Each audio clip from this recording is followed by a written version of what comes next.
Thank you, everyone, for joining us. This is yet another episode of Now What? I'm Reddy and Simon Play, culture editor at Now, and I am filling in for our host, Norm Wilner, who is away. Today's episode is a real estate episode, and we brought on the big guns again for real estate episodes. We got our regular real estate panelists, Odeen Eccleston from Realty and Meray Mansour from Remax. Odeen, Meray, you want to say hi? Hi. Hello. So we're adding a couple of urban planners to our roster. We have Paul Demczak from Batory. Paul, you want to say hi? Hello, everyone. And we also have Cheryll Case from CP Planning. Hello, Cheryl. Hi, everybody. Okay, so I like the reason we got you all together. Like, we're going into 2021. This year has been a very fascinating year when it comes to real estate. It's a year it's been a weird year in terms of how the real estate market reacted to the pandemic. We keep thinking like the affordable housing issue can't get any more urgent, and yet it keeps getting more urgent. We keep thinking, it's a pandemic. Toronto house prices they couldn't get any higher, and yet they keep getting higher. And I keep thinking, man, they're building way too many condos in this city, and yet they keep building more condos. And soon we're going to see kind of a lot of shakeups to this real estate market, one being the home vacancy tax that the city of Toronto wants to introduce. So before, these are the things I want to touch on. But before we get into all that, I'm going to start with our real estate panelists, our regulars, Meray and Odeen. We've been discussing a lot of these issues all year. And I just want to get a snapshot of what you see the Toronto real estate market being heading into 2021. What has this been what has this year accumulated to at this point, and what are we looking forward to? So, Odeen, do you want to get started on that? Yeah, so Rad, before coming to join you today, I decided to take a look at our podcast from the beginning of this year, or closer to when the pandemic first happened. And I remember you scoffed at us. You scoffed at Meray and I because I described us as optimistic and saying that as a company, as an industry, we are quite optimistic. And you know what? She and I both, we really didn't see things plummeting too much. And you and I and the other gentleman, you were like, you guys are nuts. It's a global pandemic. How people can't even get an income. How are they going to? And here we are, the end of the year, and we are up 14.8% or 13.8% to the same time last year. And I think it speaks to a number of issues, some of which are, increasingly concerning, but it speaks to just how hot and how coveted Toronto real estate really just is. Mm-hmm. Meray, what do you want to add? I agree. I agree, Odeen. I think that a lot of the things that we didn't know was how people were going to react to, some people were losing their jobs, people were moving out of the city. I think what's happened is people are a lot more creative than what we imagine them to be. People are finding ways to make money. The government's helped a lot. And what it really boils down to, I think, in the housing situation is supply and demand, which is what the city is kind of trying to help us with at this point. There's really not a lot of supply in the housing market. The condo supply has increased quite a bit. So we did see a bit of a dip in the condo prices, especially in the core, like in the financial district. But in terms of homes, it's still really tough to get a home. I was just competing a couple nights ago with 20 other offers on a property in Leslieville. It's crazy, and it's December. And I would even say that I'm the busiest this December than I've ever been. So, it's like week to week, like Odeen and I were chatting, and we're just saying week to week, you just don't know what's going to happen. It really just depends on, there's so many variables. Now the interest rates being low is obviously making buyers want to buy, but there's still not much supply out there. By the way, just going back to, yes, I did scoff.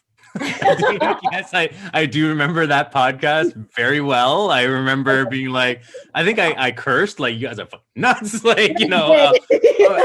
But I was right about one thing, because there was this attitude that, the pandemic would be over in 3 months, and certainly I was like, no way.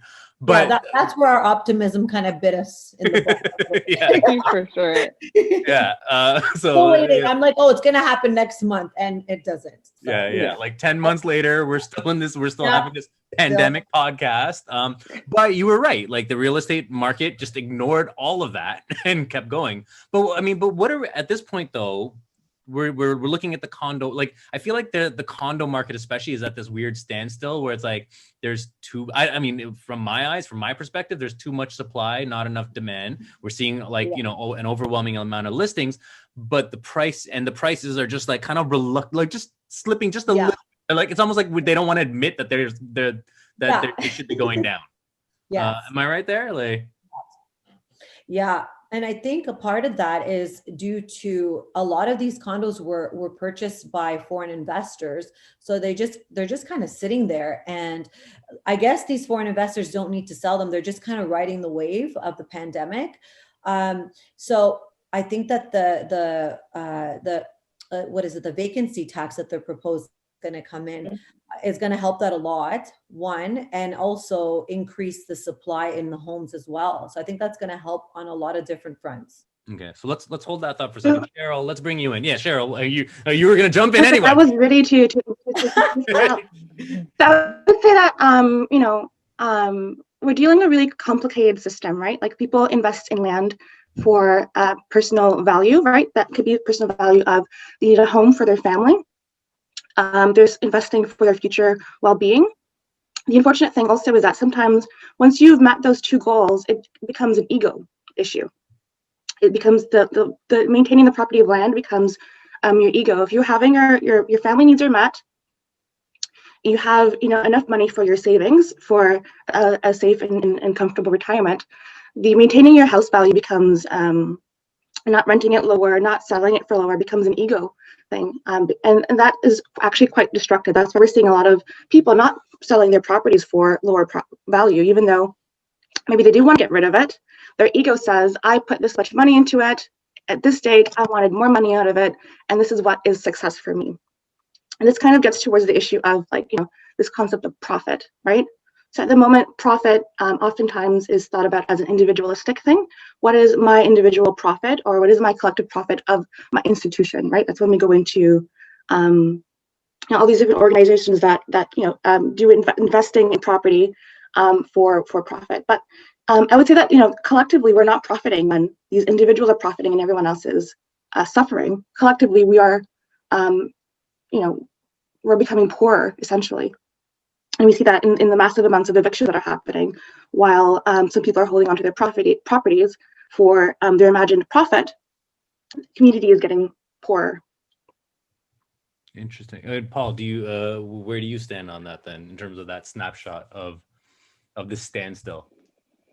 Yeah, Rad, you made a comment earlier, and I want to maybe dial it back to kind of the system that we're in Ontario and here in Toronto with our planning regime.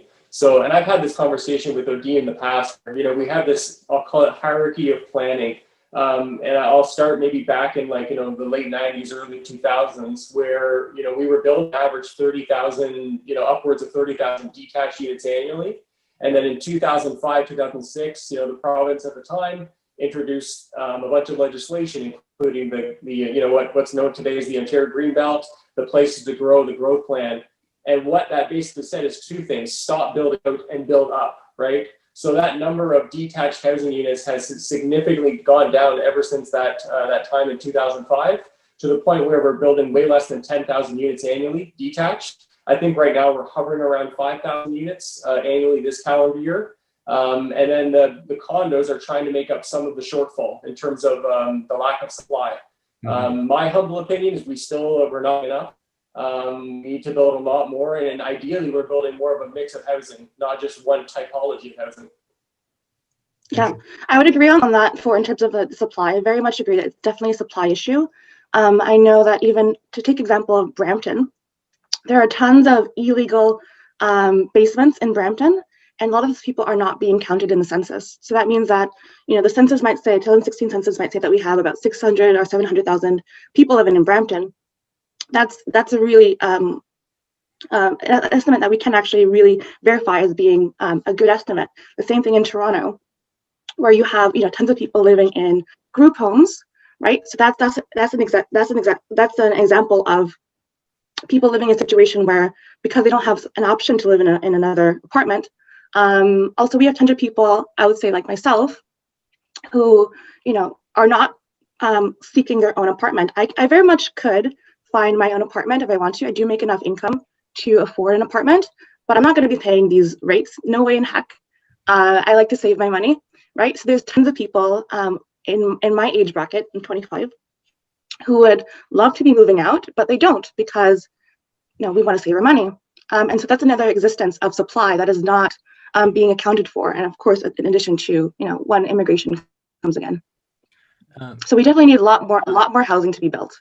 Okay. I think townhomes would be really great because they're a little bit more affordable than like semis or detached homes, and they're more spacious. And they're closer together, so they don't take up as much land. You can fit more properties into one area, and they're pretty rare. Like there's not a lot of townhomes not a lot that actually come up for sale. Or I don't think, when you compare it to detached or semis, that there's a lot of inventory of townhomes, freehold townhomes. Interesting. Yeah. Yeah, no, and I think the root issue is indeed the supply and demand, as everyone is sort of expressing in different ways. And in terms of solutions, because we're going to need more supply because the population really is only increasing. And I know that some people are saying that the figures are exaggerated of what we're expecting, because I think they're saying that obviously immigration halted this year, and it's still like skyrocketed the real estate industry or the need for housing. But when things get back to normal, whenever that may be, we're expecting hundreds of thousands of people, and they're going to need places to stay. So I think it's like that same green belt that Paul mentioned. I think one of the solutions is that they're going to have to make some revisions to that green belt section and to allow developers to essentially build on places that were otherwise deemed green belt. I think that could be one of the viable solutions that we're just going to have to investigate. But then Cheryl, does that jive with kind of environmental development then to get building more on the green belt? No, not at all. The green belt is such a precious space for environmental reasons. And if you think about planning planning is a complex space. We have to think about the social, the economic, the environmental, all of these things. And from an environmental standpoint, we do so much damage to our planet, And so if you develop in the green belt, for example, you'd be furthering that damage by requiring more travel time between place and work. You'd be doing more damage also by the fact that a lot of the neighborhoods in our cities currently are not designed very well. They're designed, I would say, extremely poorly. And so, if you're living in a neighborhood where you have to drive to the grocery store, that's a neighborhood that needs more density, because you need to be able to have a grocery store within walking distance. You need to have, local healthcare within your neighborhood. If you're living in a neighborhood where you're seeing your schools under-enrolled, right? Back in the 60s, we didn't have birth control. Women, we're blessed with the gift of birth, but we're also, being able to control these things have led to some changes where instead of having 6 kids or whatever, which was, the norm back then, we're having maybe 1 kid or 2 kids, right? I think even some people, if it's not for the economic case, people would be having maybe even 3 or 4 kids. That's still a large difference. Also, women have more choices now. We don't have to get married. And so that's not a forced life choice for us. And so, the green belt, maybe we can look at it as like an open pasture of space, but it's not. It's sacred. Our environment is sacred. And so there are spaces in our communities that are hurting because of our planning practices. And I think we need to focus on improving our relationships with those spaces before we can consider going outwards? Yeah, we do absolutely need more. I think we need much more supply. So if we're doing that within, I'll call it the confines of, what is allowed to be developed, how do you do that? And how do you actually get more supply where, land is limited? And it's challenging, like to go through the zoning process and what, Cheryll and I see on, and Odeen, I know she's got a development company that she runs, and, it's a challenging process, right? So like, for example, I've got working on a more affordable site, housing site. I think we're doing 7 units on that project. And to be candid, the amount of work that goes into a 7-unit affordable housing project is the same as a 300-unit condo. It's an extremely convoluted process. It's become more convoluted, I would suggest, since 2005. In some ways good, and in other ways it's challenging for issues like this. Okay.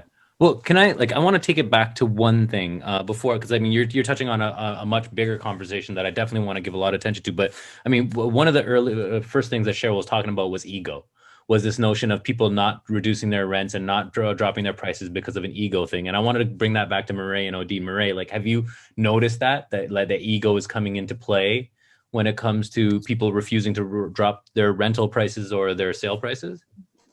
I mean, I work in a very niche market, right? So I'm working kind of in the core of Toronto, like the urban neighborhoods, Beaches and Leslieville. I don't notice that as much. What I notice is if you have to sell your house and you have it on the market for a while, you might start off with that. But if you have to sell it, at some point, you will accept the price that you're going to get. So from a psychological perspective, I don't know if, I kind of see that a little bit, but I think maybe more so in the suburbs. But just kind of back to Odeen's point about the supply and demand.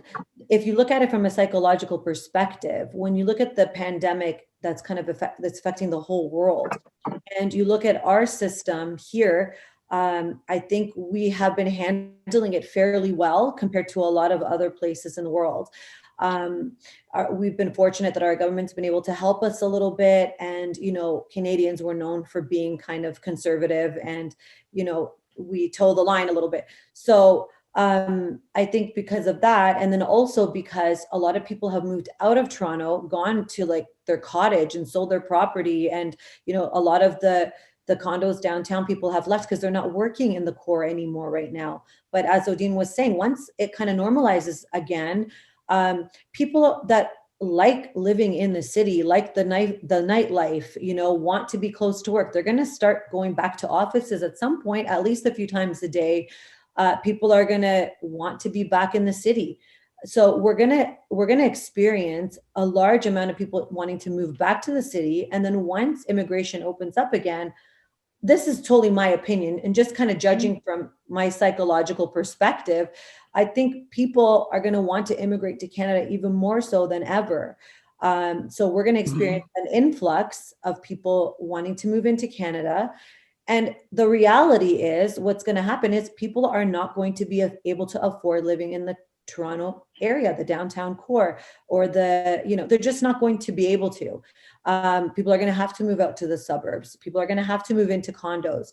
So just as in 2017, when we did the stress test, when the government put that in effect, it forced a lot of people to jump into the condo market because that's all they could afford at that point. So that took the condo prices through the roof. So now, because people don't want to be confined in condos and they don't need to be in the downtown area, they can move out, so the condo market's low. It's all ebb and flow. And it has a lot to do with psychology, with anxiety, with what's on the news, So basically, we're kind of at the mercy of the government and whatever they decide week to week. So who knows what's going to happen next week? Yeah. Can I, there's two major things I want to hit on, and I don't know which one to go first, but we mentioned the home vacancy tax, right? So let's get that part out the way. How are we seeing this? Cheryll, do you think that the home vacancy tax is going to force people who are trying to hold out for that high price to drop their prices? Is that going to help the affordability situation? I think definitely it can help. I haven't seen like the rates of the tax, for example. So that's also important matter, right? Because it has to be enough to incentivize a person to sell or to rent. That's really important. And I think, yeah, definitely a vacancy tax is super, super important. I know that Timber Creek currently has like 100 or something units vacant in one of their buildings, or like in Parkdale, right? So much so that the Parkdale community had to reclaim one of those units as a food bank.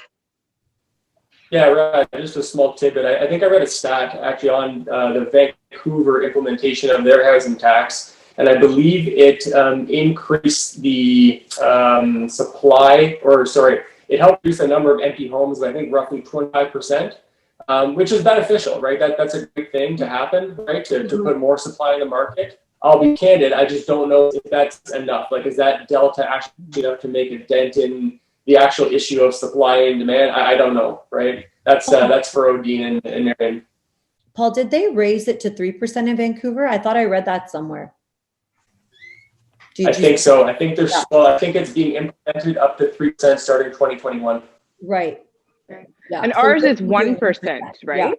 Yeah. And it starts, I think, in 2022. So it'll be interesting to see how it affects the Vancouver market. And that's good to know, Paul. Thank you for that.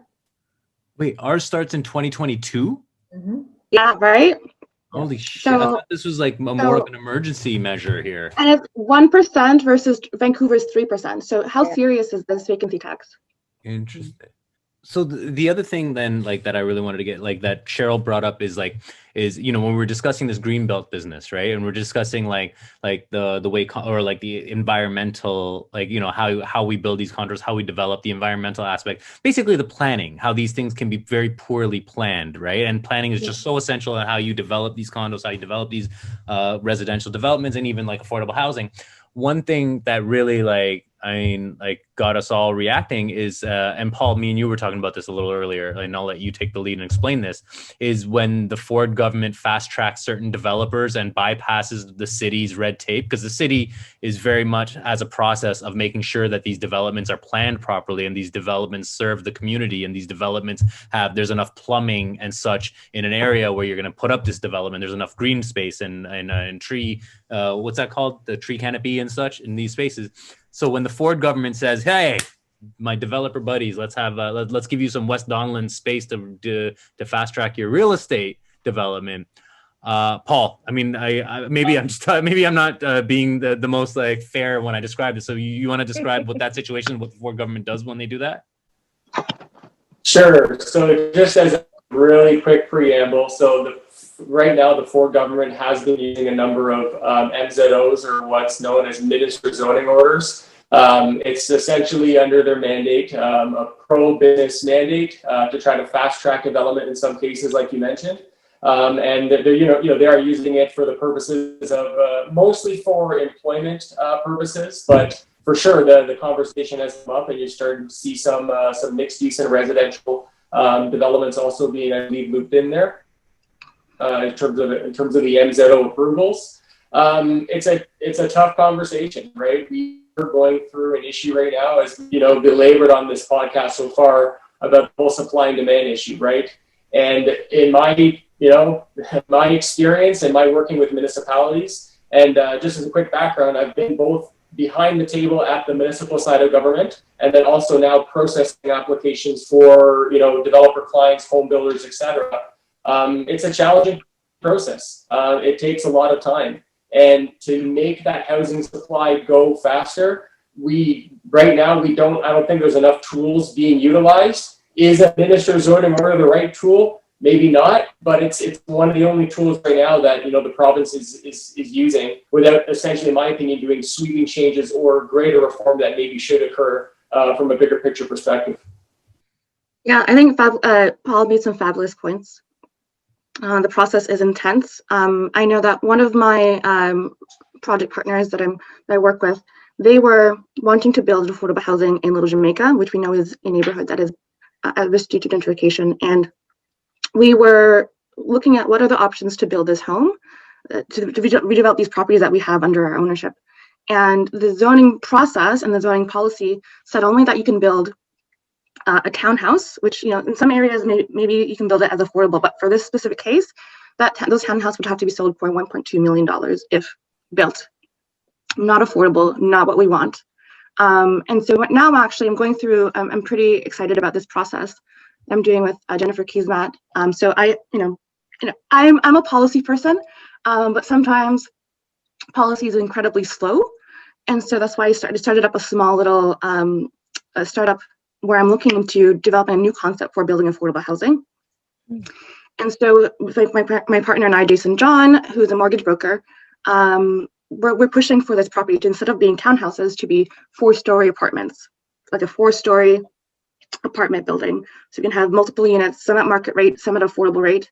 And this is kind of like also going into what Paul said about, like, we don't have the right tools. So, the zoning bylaw, the zoning context really pushed for that townhouse, and so that was the only option. So we're gonna have to push through to make some changes. And so, like, the way that the tools in terms of, like, what do we look at as development charges, for example, makes it unaffordable to build these houses. And so, I'm looking to, if we're building affordable housing, can we get a deduction on the development charges? And, maybe having some specific programming that, inclusionary zoning in neighborhoods, saying that if you're going to be building a new addition to your house, then we're going to want it to be affordable, or having some kind of neighborhood-wide policy of saying we have a target for the number of affordable houses, like for how we want to develop this neighborhood. And so we're looking into, like, toolkits and tools available. I would say there's groups like the Toronto Community Benefits Network, which have been really amazing at providing an indication of what the tools should be. And really the tools is community. The way that the Toronto Community Benefits has been able to do anything is by reaching out to the community and getting them involved in pushing for change. We know that the average attendee of community planning consultation in the city of Toronto is a white male homeowner over the age of 55. So we're in a period of, maybe you can say, racial awakening, right? We're discovering that racism is all around us. So, the city of Toronto itself is 51% non-white. Homeowners aren't the ones who are necessarily the most invested in the building of affordable housing. So why is it that the average person that's consulted, right? So we need to be using better use of our community tool and our collective tool. And so one thing I'm really excited about as part of my official, like, my planning policy development work, is I'm doing a bit of, like, tenant organizing in Eglinton Avenue West. And this is, like, so when we go out and do our policies, for example, talking about tools, right? Typically the government will say, or planners would say, hey, what do you think about this policy? And then, but they're not doing a very good job oftentimes of engaging the people who actually want to have policy changes, or even having a conversation that's authentic about what are the really deep-seated issues that we're facing. And so I think I'm gonna, like, take this little bit of a time to plug that. I would love if there are any people who are, in the finance sector, and you see that there's a concern of what's going on with, how money is being used, because this also comes back to the tax system. I've been told, like, it's an extremely complicated process. But yeah, like, in terms of tools, also, like, in terms of, like, community, right? Like, there's so many different members of community, and that includes the people who are running these finance corporations. And what are they doing to support this movement? They need to be brought into this conversation. And I would love, again, if you are in the finance space, reach out to me. My website, cbplanning.ca. My email, case, actually, no, you can email me on my website. The project you were working on in Little Jamaica, Odeen, is that the project you were involved with? It's crazy because Paul was working on that one as well. Oh, and so, cool. Wow.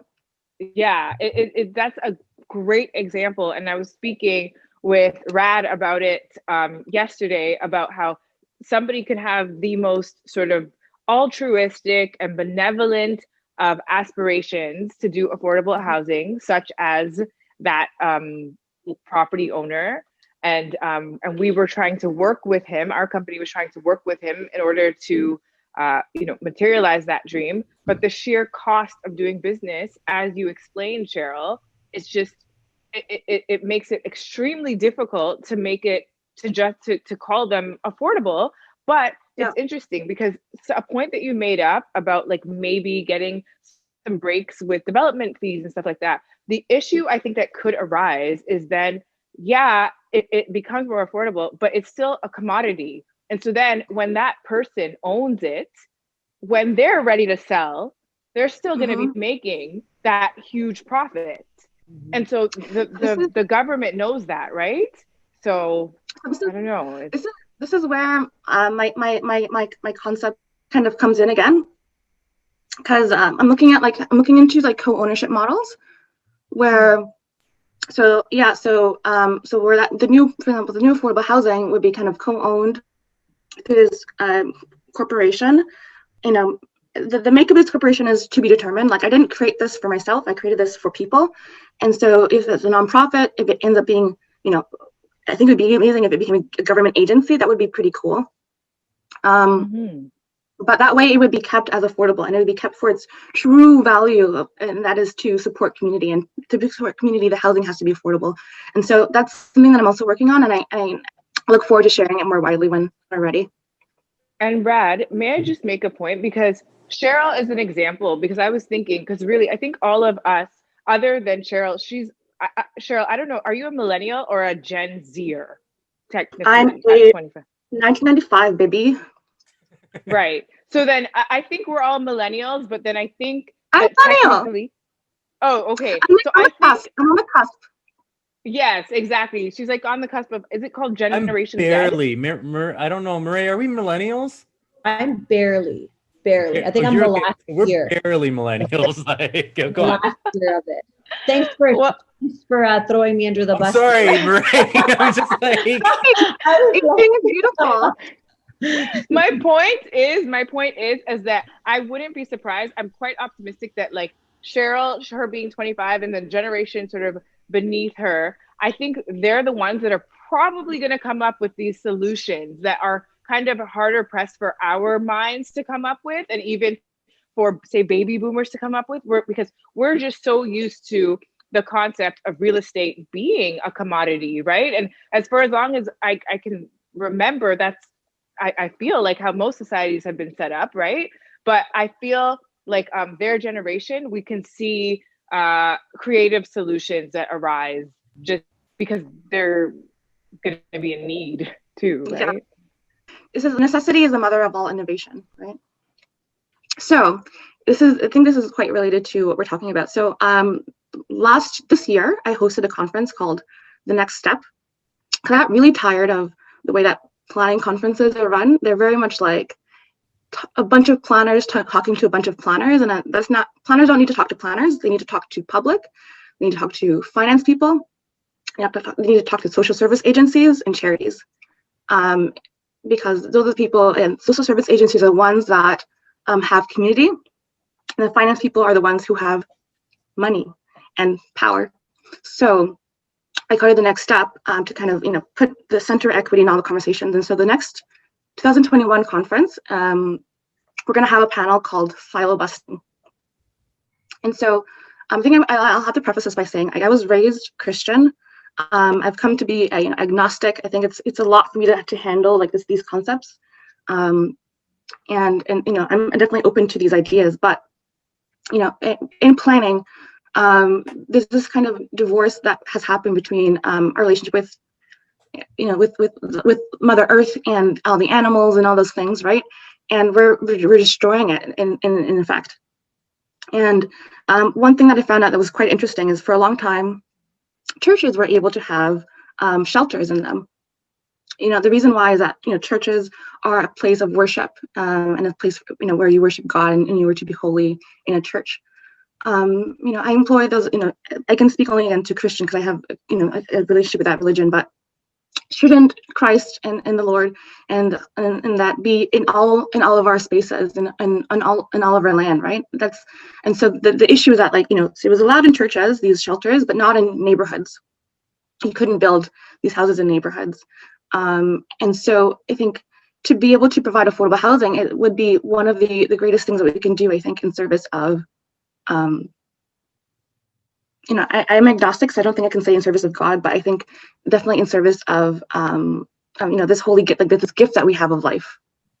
Just from my perspective on just the planning and regulatory framework, like Cheryll mentioned there was a lot of, the way that our system is set up is she's correct. Like right now, the way it's set up, when a new application is proposed, only the existing residents essentially around that property get notification. So the only people that are making comments on, new development are the people that already live there and not the people that want to live in that neighborhood, right? And it makes it really challenging. You're only hearing one side of the conversation in a lot of ways. And I think from again, just at a high level from a regulatory perspective, talking about both supply and then specifically affordable housing supply, I think we have the tools to do it. We just have to have a political will to do it. So that could include, for example, inclusionary zoning. There's been a lot of discussion about that. I think that should be done and we should encourage it, but the cities have to be a partner in that, right? So right now, I think the average government fee for a typical condo unit is well over $150,000 and over $250,000 just in government fees for a detached house, right, on average in the GTA. If we want affordable housing, the governments have to be a partner for those projects. And you can secure that as a long-term rental or affordable housing through what in Toronto is known as Section 111 agreements, right? We have the tools in place to do it. And then I guess just as a parting note for me, I do look at the world, going forward with, a positive outlook for sure. And there's definitely silver linings coming, right? I know the city of Toronto is working on, last year they permitted laneway suites. They are looking at permitting coach houses across the city. There's obviously, beneficial groups out there, including Housing Now, to try to promote affordable housing in the city. I know Cheryll, you're doing a ton of great work out there. With public engagement. I think that conversation needs to continue to happen, right? If we want change to happen, the message can't just be with us professionals. It has to get to the larger public. I guess at this point, like, what are we looking for in 2021? What do we need to pursue in 2021? What do we think is going to happen in 2021? Meray, you want to go first? So if the vacancy tax is successful, that will produce more inventory. And so it will balance out the effects of the people kind of rushing back to Toronto, people wanting to immigrate to the city. It will balance it out, but I think that we're still going to have a really crazy market when things normalize. I think it's going to go through the roof, more than what we've ever seen. Paul, did you have any predictions of 2021, or are you handing the baton off?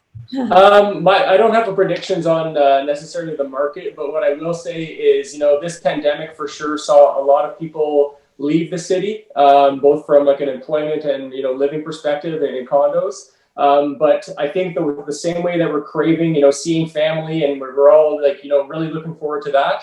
I think people are also going to just crave back to urban life. People want to go see sporting events, concerts. I think they're going to crave that more than ever, right?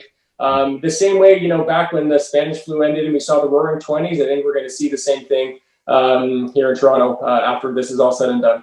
Okay. And Cheryl, you're next up on my panel here.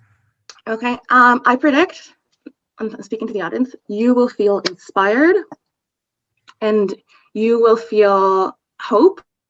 And you will reach out to your neighbor and you will talk to them about these things. And maybe it's not your neighbor next door, but it's your neighbor. And you'll talk to them and you'll start to invest in the vision that you have, the vision for housing affordability and for community.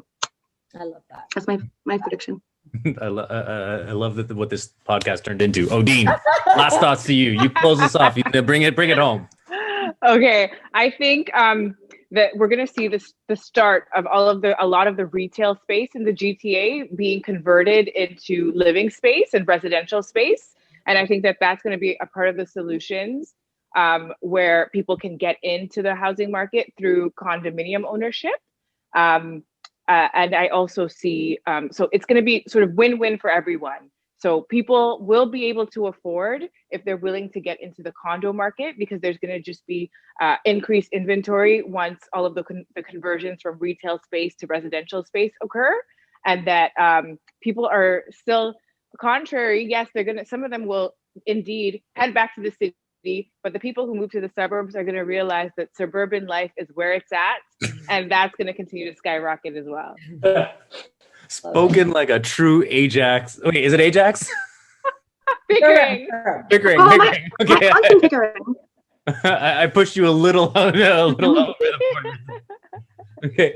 Well, thank you all for taking part in this. I know it took a lot longer than we expected, but thank you for talking to us all through. I mean, Odeen Meray talking to me about real estate and schooling me on real estate for all of 2020 and walking me through this shit show of a year. Thank you, and Paul and Paul and Cheryl, thank you for joining this panel and really like helping us expand this conversation and take it to the next step for 2021.